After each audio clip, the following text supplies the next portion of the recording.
en una carta conocida como la carta del apóstol Pablo a los Efesios.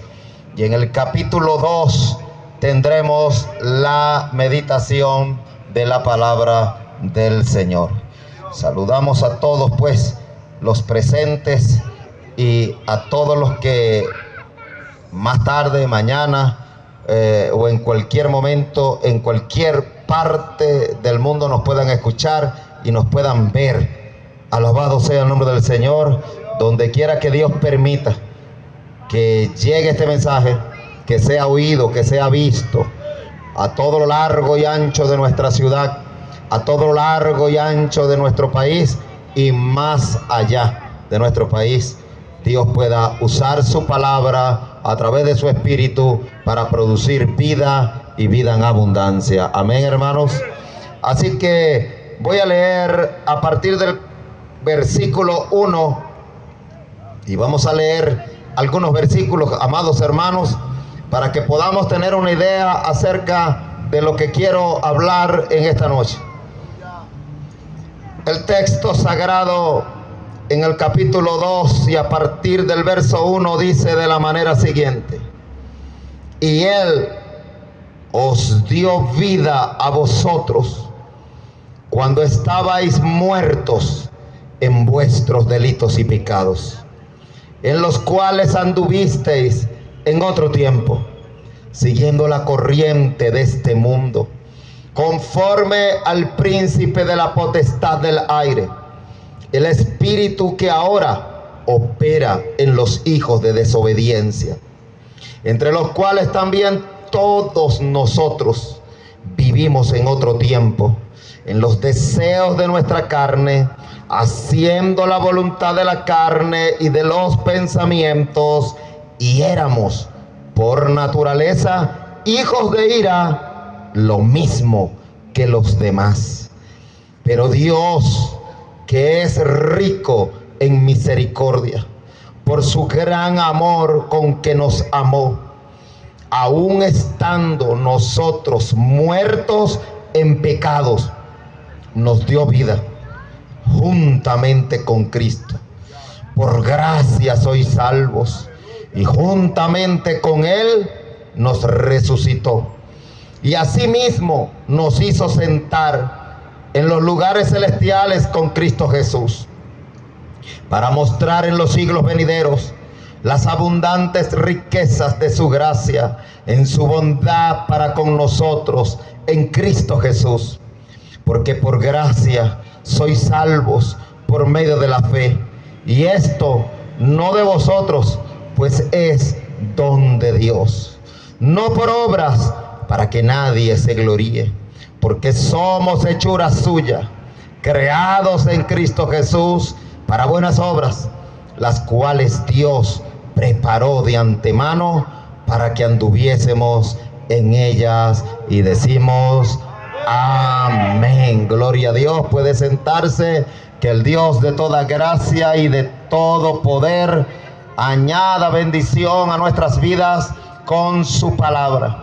Y en esta noche, según Dios y el tiempo me lo permitan, voy a hablar la palabra de Dios para todos ustedes bajo el título La salvación por gracia.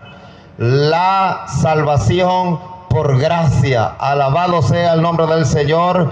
Y voy en esta noche, a la luz de estos textos bíblicos, a tratar de demostrar la razón o las razones por las cuales la salvación que Dios ofrece, la salvación que Dios ha ideado, que Él mismo ha programado, tiene que ser por la gracia, tiene que ser por una dádiva de Él, tiene que ser, alabado sea el nombre del Señor, por una condescendencia de parte de Él para con la humanidad. Porque cuando queremos hablar de salvación por gracia, estamos excluyendo decididamente la salvación por obras. Estamos apartándonos lo más lejos posible de querer enseñar que algún hombre o alguna mujer puede alcanzar el favor de Dios por lo que Él es o por lo que Él hace. Queremos alejarnos, así como está lejos el oriente del occidente, queremos alejarnos de semejante pretensión, porque esto es lo que todas las religiones del mundo, alabado sea el Señor, con distintas formas, de distintas maneras, es lo que todas las religiones del mundo enseñan: la salvación por obras. Haz esto, haz lo otro, ponte aquello, haz esto y entonces obtendrás el favor de Dios. De alguna manera se enseña que el ser humano puede ganarse el favor de Dios, que tiene que hacer algo para que el Dios de la gloria pueda tratar de entenderle. Pero con este pasaje de la palabra del Señor vamos a demostrar que tiene que ser por gracia, que definitivamente lo mejor es que sea por gracia. Y esta gracia no es otra cosa que un favor inmerecido de parte de Dios para con nosotros, pobres criaturas. Alabado sea el nombre del Señor, que por nuestra propia voluntad nos hemos alejado de Él lo más lejos, valga la redundancia, lo más lejos posible. Y este pasaje o este tema bíblico titulado La salvación por gracia, quiero hablarlo considerando 4 cosas. Número 1, quiero considerar a la luz de este texto lo que todo ser humano es por naturaleza. Todo lo que es en realidad todo ser humano sin la gracia de Dios, es decir, por naturaleza, por nacimiento. En segundo lugar, voy a considerar lo que cada hombre puede llegar a ser por la gracia del Señor, por la condescendencia del Señor. En tercer lugar, vamos a considerar, alabado sea el nombre del Señor, el propósito de Dios al operar o al programar una salvación por gracia. Y terminaré hablando acerca de la seguridad, de la certeza que podemos tener de la salvación por gracia. Alabado sea el nombre del Señor. Comenzaré pues con lo que he dicho en primer lugar: la realidad, la condición verdadera de todo ser humano por naturaleza.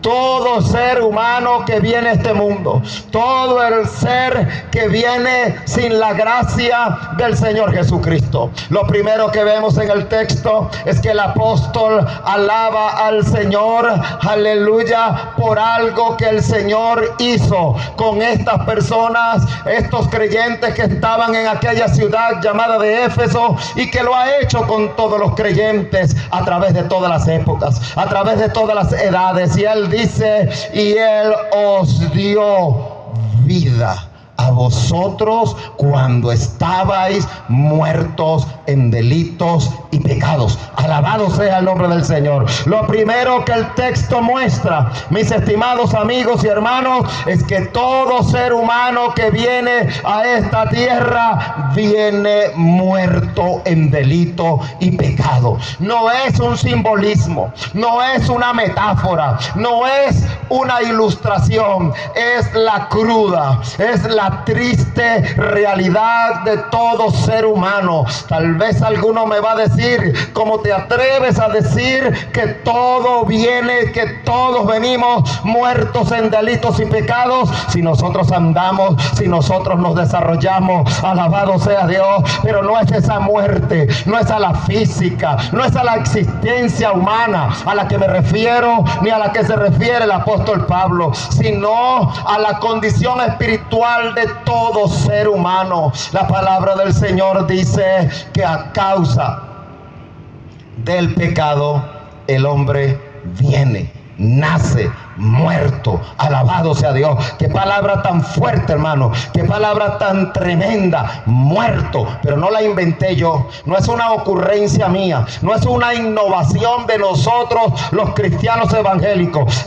Es una revelación divina plasmada en la palabra del Señor. Muerto en delitos y pecados. Y la palabra delito podríamos hablar de ella como una transgresión. ¿Qué significa una transgresión? Transgresión significa ir más allá de un límite. Un delito es una transgresión. ¿Qué es una transgresión? Ir más allá de un límite o salirse de un camino recto. Eso es lo que el apóstol está diciendo cuando menciona que los hombres están muertos en delitos y pecados. Por un lado nos muestra la rebelión del corazón humano. Por un lado esa palabra nos muestra, aleluya, el deseo del ser humano de ser independiente de Dios, de ir por el lado contrario de Dios, es decir, una rebelión, es decir, una transgresión. Todo ser humano que viene a este mundo viene con una inclinación natural de ir más allá de una frontera. Dios dice: esto es así, y nosotros decimos: no, por aquí también. Alabado sea el nombre del Señor. Dios ha dicho varón y hembra, pero el mundo dice: no, hay un tercer género. Alabado sea Dios. Dios ha dicho: no adorarás a las criaturas, no te harás imagen, y los hombres dicen: no, sí puedo, y puedo venerarla. ¿Cómo se llama eso? Eso se llama transgredir. Eso es ir más allá de una frontera, de un límite. Dios dice: el hombre tendrá y se unirá a su mujer en matrimonio. Pero el hombre dice: no, una no es suficiente. El hombre dice: una no, varias y sin matrimonio. Es decir, esa tendencia natural del corazón del hombre a transgredir, a traspasar, a salir del límite impuesto por Dios. Y pasaría la noche aquí nombrando cosas que Dios no le agradan y que los seres humanos continuamente viven en ellas. Pero por otro lado, el texto dice que no solamente la transgresión ha traído muerte espiritual, sino que también dice delitos y pecados. Y la palabra pecado podemos traducirla como errar al blanco, no dar en el centro, fallar en el centro. Es decir, hermano, que cuando la palabra del Señor habla de transgresión, habla del aspecto rebelde del corazón humano. Pero cuando habla de pecado, habla de la incapacidad que hay en el ser humano de poder agradar a Dios, aleluya, conforme a su voluntad. Aunque el hombre tratare, nunca puede, no da en el centro, siempre yerra, nunca puede dar en el centro. ¿Por qué? Porque el pecado lo ha matado, porque el pecado lo ha arruinado. Entonces Pablo dice que esa condición espiritual de muerte es por rebelión y por incapacidad. Por un lado, el ser humano no quiere sujetarse a la ley de Dios, y por otro lado tampoco puede. Alabado sea el nombre del Señor. Ahora, Pablo no solamente dice que el hombre está muerto en delitos y pecados, sino que él también dice que esas prácticas, esas vidas, esa tendencia pecaminosa, él dice, en los cuales anduvisteis en otro tiempo. Escuche esto. Le están diciendo todo esto a personas que ya son cristianas, recordándoles lo que eran en el pasado y cómo fue posible que llegaran a ser salvos. Y dice, en los cuales anduvisteis en otro tiempo, siguiendo, escucha esto, siguiendo la corriente de este mundo. Este mundo tiene su propia corriente, y esta corriente va en contra de la voluntad de Dios. La palabra del Señor en la primera carta de San Juan, en el capítulo 5 y en el verso 19, dice unas palabras bien, aleluya, dignas de ser mencionadas. El mundo entero estaba bajo el maligno. Alabado sea el nombre del Señor. Y cuando hablamos de mundo, cuando la Biblia habla de mundo, no se está refiriendo a la creación, no se está refiriendo, aleluya, a la geografía, a la naturaleza, no al clima, no se está refiriendo a un sistema que ha sido establecido en la creación de Dios, un sistema con su propia religión, un sistema con su propia idiosincrasia y folclore, un sistema que ha establecido sus propias modas, que ha establecido sus propios anhelos. Y el apóstol dice: ustedes muertos en delitos y pecados anduvieron en la corriente de este mundo. Es decir, que la figura de una corriente, es decir, aleluya, de una persona incapacitada, aleluya, que está siendo arrastrada, que está siendo llevada por la corriente, una persona que no está allí, aleluya, porque está en un confort, sino que está siendo llevada en la corriente de este mundo. Y el texto dice: conforme al príncipe de la potestad del aire. Es decir, que esa corriente podríamos llamarla mundana, esta corriente nauseabunda que va en contra de la voluntad del Dios del cielo, está, dice mi texto, dice: conforme al príncipe de la potestad del aire. ¿Quién puso esa corriente? ¿Quién estableció ese sistema? Mi texto dice: el príncipe de la potestad del aire, el príncipe del mal, el Dios de este siglo. Alabado sea Dios. Es decir, aquel a quien la Biblia le llama Belcebú, le llama Satanás, le llama diablo, le llama adversario, le llama enemigo de la humanidad. Oh, qué cuadro tan triste. Muerto en delitos y pecados, arrastrados por la corriente de este mundo, bajo la potestad del príncipe de la potestad del aire, el cual, dice mi texto, opera en los hijos de desobediencia. Es decir, que es este príncipe maligno, es este ser malévolo el que inclina el corazón del ser humano a la desobediencia, el cual opera en los hijos de la desobediencia. Es decir, la incredulidad es la madre, alabado sea Dios, de todos los pecados de este mundo, porque la incredulidad se niega a rendirse a Dios, la incredulidad se niega a aceptar a Dios, la incredulidad te lleva a rebelarte contra Dios, porque no crees que Cristo murió por nuestros pecados, porque la incredulidad te lleva a negar que un día habrá un juicio, porque la incredulidad te dice que hay un lago que arde con fuego y azufre. La incredulidad te lleva en una corriente, alabado sea Dios, a negar todas las verdades de Dios. Y si por benevolencia del Dios del cielo llegaras a creerla un poco, entonces tratarás de no pensar en ella, tratarás de no darle valor, tratarás de ignorarla, tratarás de decir: esas cosas refrenan mi progreso, esas cosas no me dejan avanzar, yo voy a olvidarme de esos temitas de la religión. El príncipe de la potestad del aire opera en los hijos de desobediencia. Es decir, el diablo es el padre de los pecados y la incredulidad la madre de toda desobediencia. Alabado sea Dios.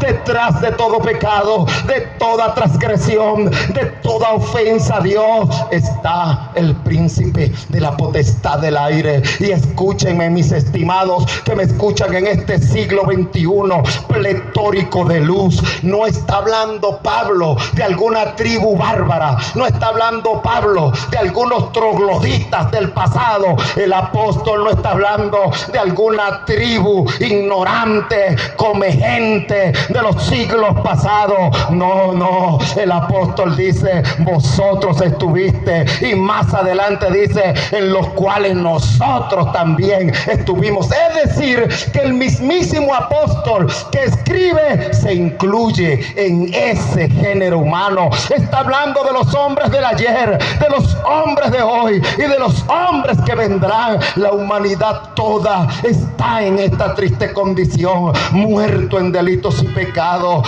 andando en la corriente de este mundo, bajo la potestad del príncipe del aire. Aleluya. Y esclavizado, escuche esto, esclavizado a los deseos de su carne, a los deseos de su mente. Todo género humano sin gracia, sin Cristo, está esclavizado a sus propios deseos, a sus deseos carnales, a sus pensamientos sensuales, a su inclinación idolátrica. Es decir, que el hombre no solamente está muerto, no solamente está sumergido en una corriente de la cual no puede escapar, no solo estaba con la potestad del príncipe del aire, sino que también está esclavizado. Oh, qué cuadro tan fúnebre, oh, qué cuadro tan pesimista. Alabado sea el nombre del Señor. Pero lo que es más trágico aún,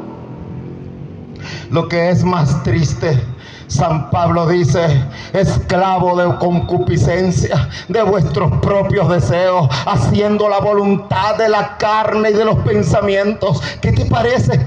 ¿Qué te parece que el hombre recibe información acerca de la voluntad de Dios y se niega? Pero tan pronto recibe de su propia mente, de su propio corazón, un impulso, y sin lugar a las dudas lo obedece. Se inclina ante el deseo de su mente, se inclina ante el deseo de su corazón. San Pablo llama eso esclavitud, esclavo de pensamiento, esclavo de concupiscencia, esclavo de sus propios deseos. Y como lo acabo de decir, lo peor de todo, mi texto dice: y éramos. El santo apóstol se incluye, aleluya, y él dice: y éramos por naturaleza, aleluya. Esto es digno de temblar. Y éramos por naturaleza hijos de ira, lo mismo que los demás. Oh amigo, qué verdad tan tremenda, que todo el género humano que está muerto en delitos y pecados, que está en esa corriente mundana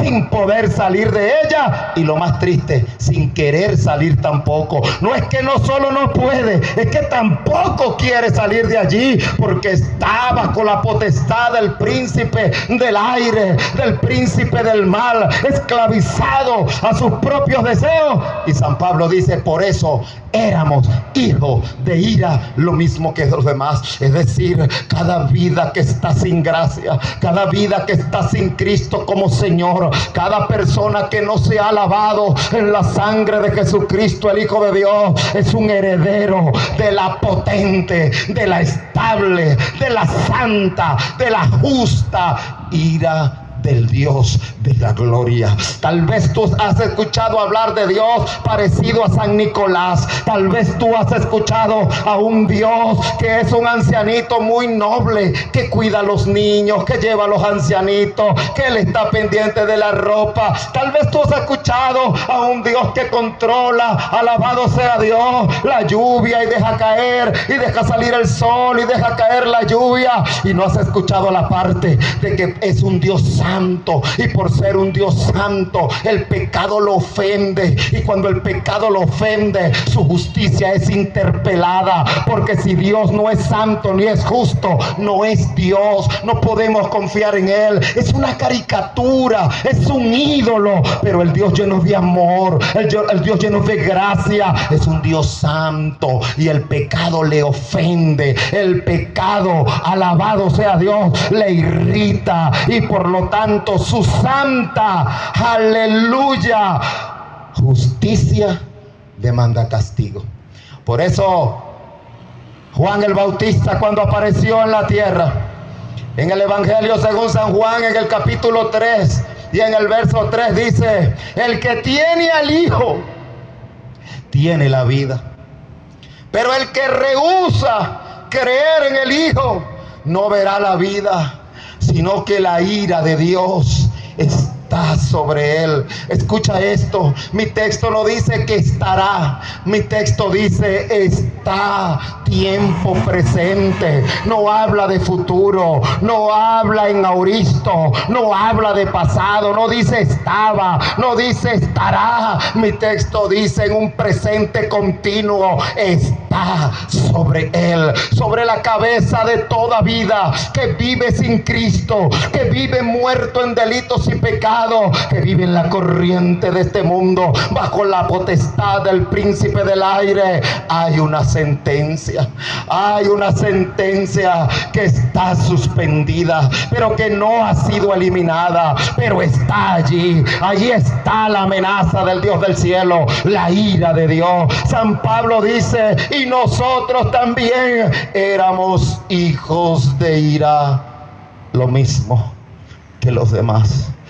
Juan el profeta dijo, y ya el hacha está puesta a la raíz de todo árbol, y todo árbol que no dé buen fruto será cortado y echado en el fuego. Mi texto no dice que la van a poner, mi texto dice que ya está puesta. Mi texto dice dónde está puesta. Está puesta en la raíz. Las raíces no se ven. Mira el árbol, mira las hojas, mira el fruto. ¿Dónde están las raíces? Las raíces están abajo, y allí abajo donde no se ve, ahí está el hacha. Y cuando se pasa el hacha por las raíces, cae el árbol para no levantarse jamás. Aleluya, esto es algo terrible, estar bajo la ira del Dios del cielo. Pero este es el cuadro que el apóstol pinta de toda la humanidad, incluyéndonos a nosotros cuando estábamos sin Cristo. Pero ahora el apóstol avanza y sale del pesimismo y entra en un glorioso optimismo. Aleluya,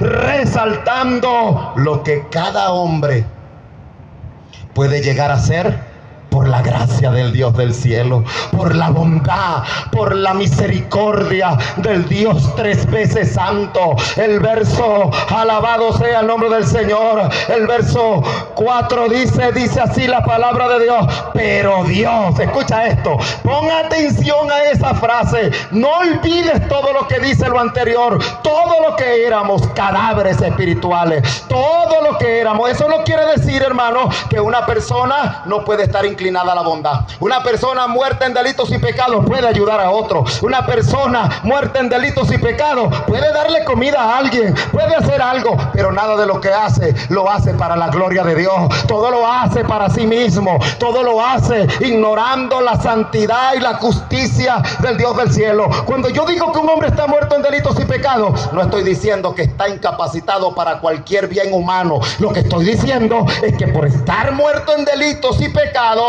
está incapacitado espiritualmente para responder al llamado de Dios, para inclinarse ante la voluntad de Dios. Hace como 20 años, más de 20 años, tuve una experiencia inolvidable, triste, fatídica. Un ser a quien amaba como a mí mismo, un ser, aleluya, de mi propia sangre, nos fue arrebatado. Le fue quitada la vida. Alabado sea el nombre del Señor. Y recuerdo, aleluya, que aún estando en nuestra juventud, entramos allá a donde llevan los cadáveres, aleluya, a la morgue de allá del 6CPC en Caña de Azúcar. Y recuerdo que cuando nos permitieron entrar para que viéramos el cadáver, y yo entré y vi el cadáver de mi ser amado, cuán largo era, aleluya, totalmente desnudo, con una herida abierta, con unos impactos de bala en su cuerpo, pero era él estaba allí. Parecía que estaba dormido, parece que solamente estaba descansando, pero no estaba descansando, no estaba dormido, estaba muerto, estaba tétrico, estaba petrificado, estaba muerto. Y yo en mi dolor me acerqué al cadáver, lo agarré, lo alcé y le dije llorando: levántate, aquí estoy, levántate, no puedes estar muerto. En medio de una crisis de dolor, de tristeza, comencé a darle: alabado sea Dios, levántate, párate, aleluya. Y tú sabes lo que pasó, lo que tú sabes. No me respondió, No lloró, no me dijo quédate tranquilo, no le importó. ¿Sabes por qué? Porque estaba incapacitado, para responder, para llorar, para sentir, para oír. Así está el hombre en el aspecto espiritual. Por eso a veces predicamos y lloramos, y tú nos dices ¿por qué lloras? Y tú dices ¿por qué gritas? ¿Y por qué eres tan fanático? Porque no puedes entender la realidad de la vida espiritual, porque no puedes comprender tu condición triste. Y por eso los que por la bondad de Dios hemos despertado, andamos proclamando el evangelio, andamos gimiendo, andamos rogando, haciendo todo aquello que pueda servir para despertarte, para que puedas resucitar. Pero nuestros esfuerzos son vanos. El apóstol dice, lo que Dios puede hacer por gracia, lo que Dios decide hacer por gracia. El texto dice, pero Dios, que es rico en misericordia, por su grande amor con que nos amó, nos dio vida juntamente con Él. Alabado sea Dios. Y quiero llamar tu atención, alabado sea el nombre del Señor, a cómo el apóstol Pablo de manera gloriosa quiere resaltar los atributos de Dios. Él no dice, pero Dios que tiene misericordia. Él no dice, pero Dios que amó. Él dice, alabado sea el nombre del Señor, pero Dios que es rico, escúchalo, rico en misericordia. Escúchalo, Dios que es rico, lo que los hombres que saben llaman superlativos. Es decir, el apóstol quiere engrandecer la misericordia de Dios, pero Dios que es rico en misericordia. Otro superlativo, por su gran amor con que nos amó. Oye, mi amigo y hermano, Dios nos ha amado con un grandísimo amor, con un incomprensible amor, con un amor que San Juan dice, de tal manera amó Dios al mundo en que dio a su Hijo unigénito. Como Dios demostró que nos amaba, Dios dijo que nos amaba, pero ¿cómo lo demostró? Dando lo más grande, dando lo más precioso, entregando a su Hijo en nuestro lugar a morir en la cruz del Calvario, porque con la muerte de Cristo es la forma de tener vida y vida en abundancia. Alabado sea el nombre poderoso del Señor. Pero Dios, aleluya, Dios, no por lo que somos, sino a pesar de lo que somos. Es lo que quiere decir el apóstol. Pero Dios, que es rico en misericordia, por su grande amor con que nos amó. Alabado sea Dios, aún estando nosotros muertos en delitos y pecados. Toma nota. Voy a tratar de poder llegar a tu conciencia, a tu corazón, hacerme un camino en tu entendimiento. Mi texto dice, aún estando nosotros muertos. Es decir, que Él tomó la iniciativa, Él dio el primer paso. No lo diste tú, no lo di yo, lo dio Él. Él no esperó que tú fueras bueno, Él no esperó que tú fueras santo, Él no esperó que tú vinieras. Él tomó la iniciativa, aún estando muertos en delitos y pecados. ¿Cómo fue manifestada la riqueza de la misericordia de Dios?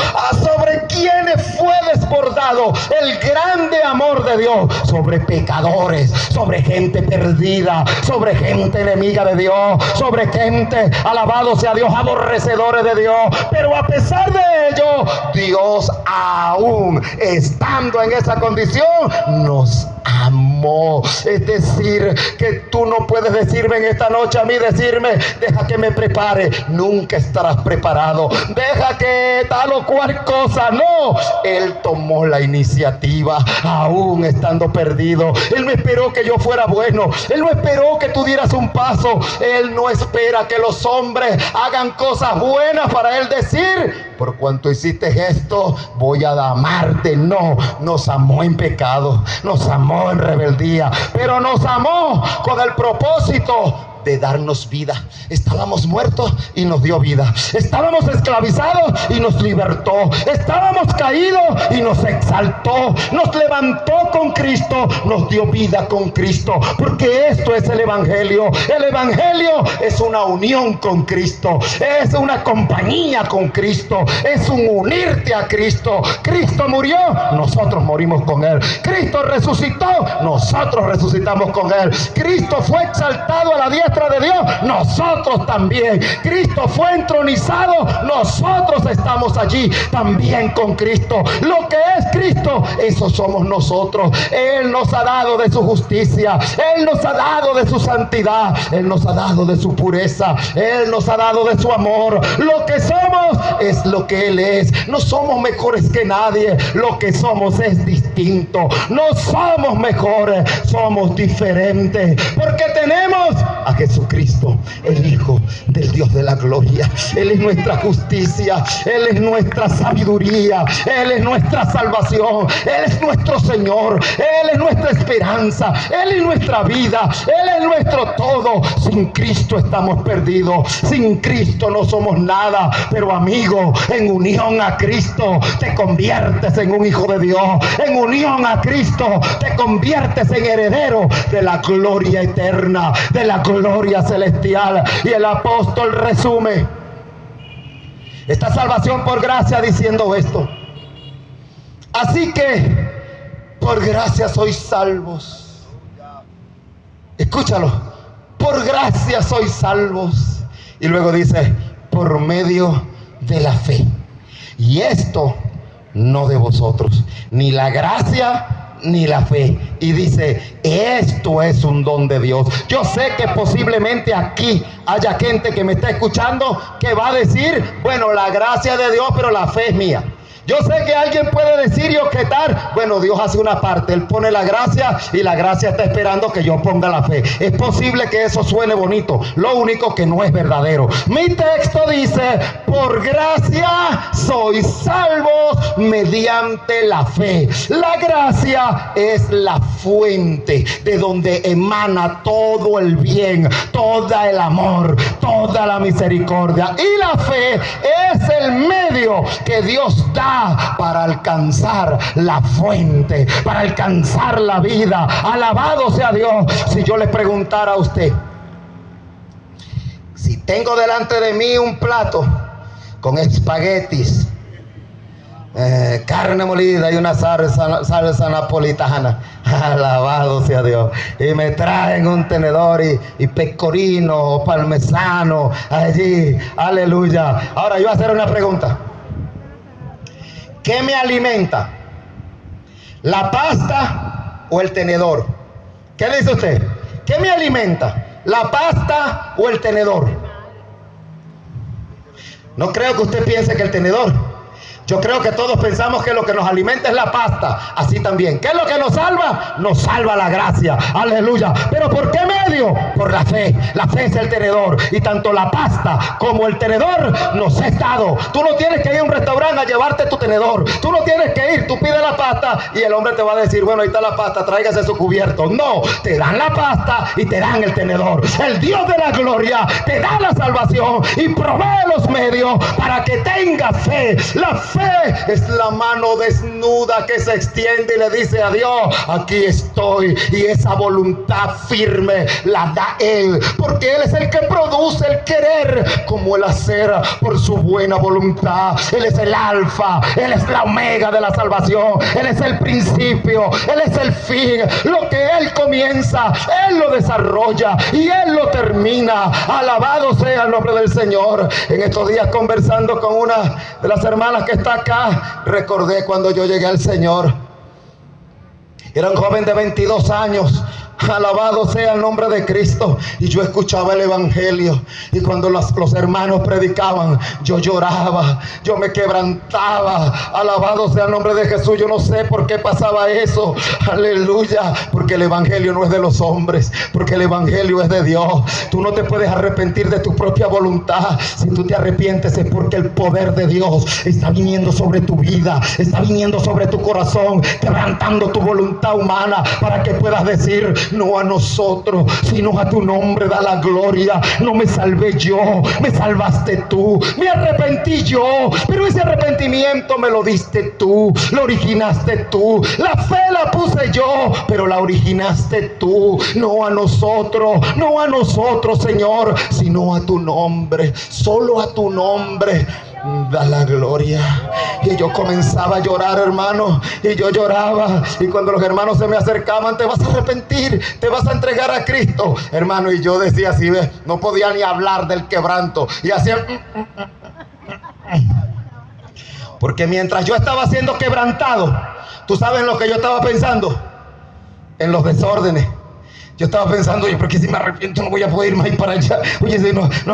Y gritaba, hermano, yo creo que me estaba volviendo loco. Yo gritaba para el cielo y decía: yo no puedo ser evangélico. Yo soy muy mundano. Yo amo el pecado. Yo no puedo, Dios, déjame quieto. Yo no puedo ser evangélico. Pero el que dijo: alabado sea Dios. El que dijo: alabado sea el nombre del Señor. Yo soy el camino. Yo soy la verdad. Yo soy la vida, y nadie viene al Padre sino por mí. Había decidido atraerme así con su poder, como ha decidido en esta noche invitarte para venir a Él. Él fue el que te trajo. No te trajo el pastor, no te traje yo, no te trajo la carta. Te trajo el Señor de gloria para salvarte por su gracia, para hacerte una nueva criatura. Alabado sea el nombre del Señor. Es decir, que es Dios el que cambia los afectos.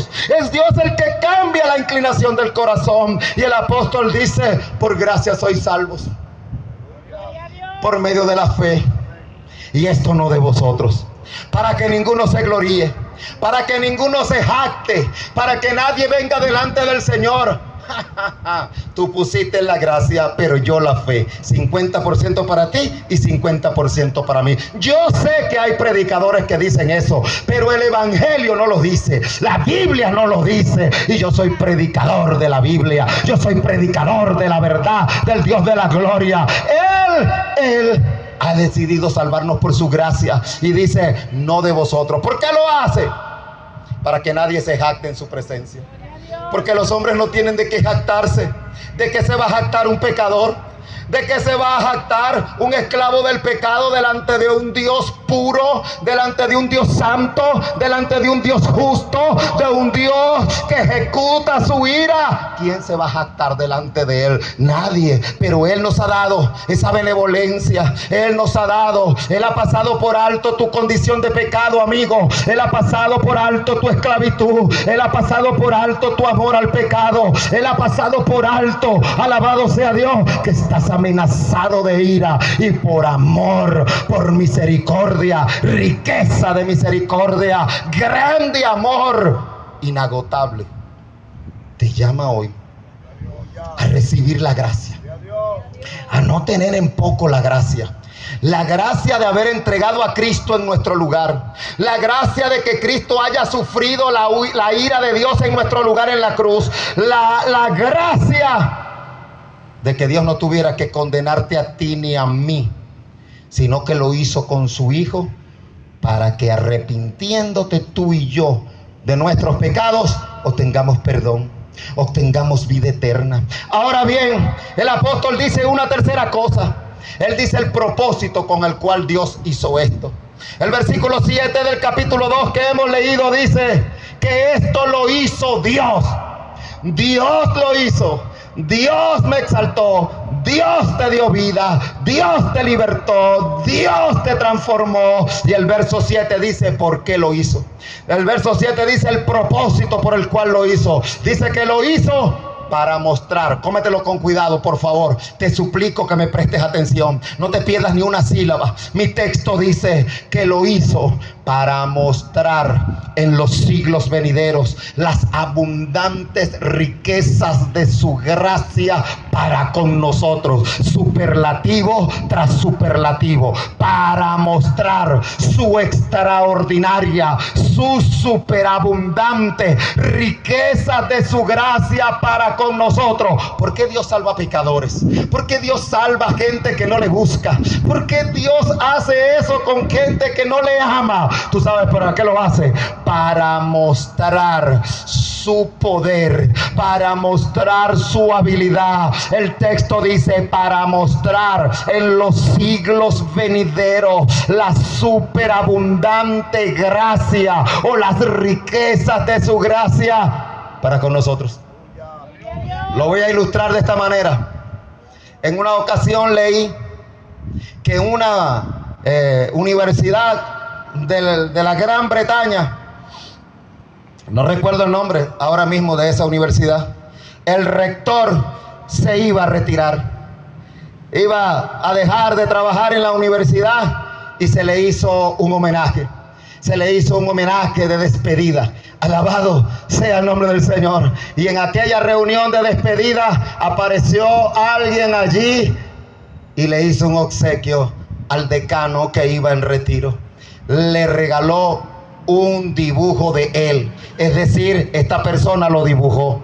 Esta persona lo pintó al rector. Alabado sea el nombre poderoso del Señor. Y le regaló, lo pintó excelente. ¿Quién ha visto a la gente que pinta así mirando a la gente? ¿Verdad? Qué hermosura, qué habilidad, qué gracia de estas personas.